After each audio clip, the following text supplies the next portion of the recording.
Uttar Pradesh global investor summit 2023 की तैयारी हुई तेज। अंबानी, अडानी, टाटा समेत देश के कई कारोबारी करेंगे निवेश। सीएम योगी मुंबई से यूपी लाए 5 लाख करोड़ का निवेश और बंपर नौकरियां। 5G इंटरनेट का भी यूपी में होगा विस्तार। बनेंगे लाखों रोजगार के नए मौके, खोलेंगे कारखाने और अस्पताल। हर शहर से होगी एयर इंडिया की उड़ान। उत्तर प्रदेश में 10 और 12 फरवरी को आयोजित होने वाले ग्लोबल इन्वेस्टर समिट में भारी निवेश की संभावनाएं अब प्रबल हो गई हैं। भारतीय उद्योग जगत को Uttar Pradesh global investor summit का आमंत्रण देने देश की आर्थिक राजधानी मुंबई पहुंचे मुख्यमंत्री योगी आदित्यनाथ 5 लाख करोड़ से ज्यादा का निवेश लेकर यूपी लौटे हैं। मुंबई में कई उद्योगपतियों ने यूपी के सीएम योगी आदित्यनाथ से मुलाकात कर राज्य में निवेश की इच्छा जताई। राज्य सरकार ने कहा, रिलायंस इंडस्ट्रीज के मुखिया मुकेश अंबानी ने पूरे यूपी में 5G इंटरनेट कनेक्टिविटी पहुंचाने और आर्टिफिशियल इंटेलिजेंस की मदद से उत्तर प्रदेश के गांवों तक बेहतर स्वास्थ्य सेवाएं उपलब्ध कराने सहित इलेक्ट्रॉनिक्स, मैन्युफैक्चरिंग और ग्रीन एनर्जी सेक्टर में बड़े निवेश का प्रस्ताव दिया है। तो अडानी समूह पीपीपी मोड पर मेडिकल कॉलेज की स्थापना के साथ साथ नोएडा में 10,000 युवाओं की क्षमता वाले कौशल विकास केंद्र स्थापित करने का भी प्रस्ताव रखा है।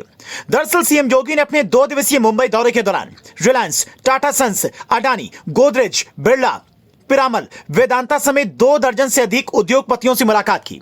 इस दौरान सीएम योगी ने उद्योग जगत के दिग्गजों से पीएम मोदी के $5 ट्रिलियन के संकल्प से जुड़ने का आह्वान किया। आदित्य बिरला ग्रुप के चेयरमैन कुमार मंगलम बिरला ने नोएडा में एक कन्वेंशन सेंटर की स्थापना के लिए सरकार से सहयोग मांगा। इसके साथ ही बिरला समूह ने food processing, data centre, warehousing और लॉजिस्टिक के साथ साथ सोलर एनर्जी सेक्टर में निवेश के लिए सीएम से अपनी कार्य योजना साझा की। वही पिरामल एंटरप्राइजेस के अजय पिरामल ने पीएम मोदी के टीबी मुक्त भारत के संकल्प से जुड़कर वाराणसी में खास अभियान चलाने की बात कही। उन्होंने फार्मा पार्क के विकास के लिए बड़े निवेश के संबंध में मुख्यमंत्री से अपनी रुचि जताई। इसी तरह जेएसडब्ल्यू ग्रुप के एमडी सज्जन जिंदल ने पावर जनरेशन के लिए सोनभद्र में अत्याधुनिक तकनीकी वाले पंप स्टोरेज प्लांट की स्थापना, कानपुर में ईवी मैन्युफैक्चरिंग इकाई की स्थापना और नई पेंट इकाई लगाने पर चर्चा की। जिंदल ने कानपुर में एक मंदिर और नैमिषारण धाम के विकास में सहयोगी बनने का भी इच्छा जाहिर की है।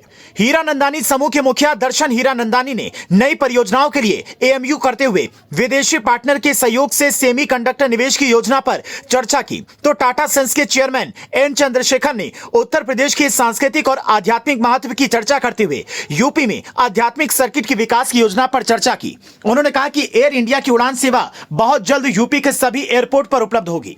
साथ ही सभी आध्यात्मिक महत्व वाले स्थानों पर होटल भी स्थापित करेगी। भावी निवेश योजनाओं पर चर्चा करते हुए देश के प्रतिष्ठित उद्योग समूह के कार्यकारी मुखिया ने कहा कि Tata power, hydrogen, EV, food processing और सेमीकंडक्टर में निवेश की बड़ी योजना पर काम कर रही है। यूपी के साथ काम करने के लिए कंपनी ने पूरी तैयारी की है। आपको बता दें कि मुख्यमंत्री से हुई इस भेंट के दौरान जिन विषयों पर निवेश की सहमति बनी है, अब वो 10 से 12 फरवरी को आयोजित होने वाले ग्लोबल इन्वेस्टर समिट में औपचारिक रूप से हिस्सा लेंगे।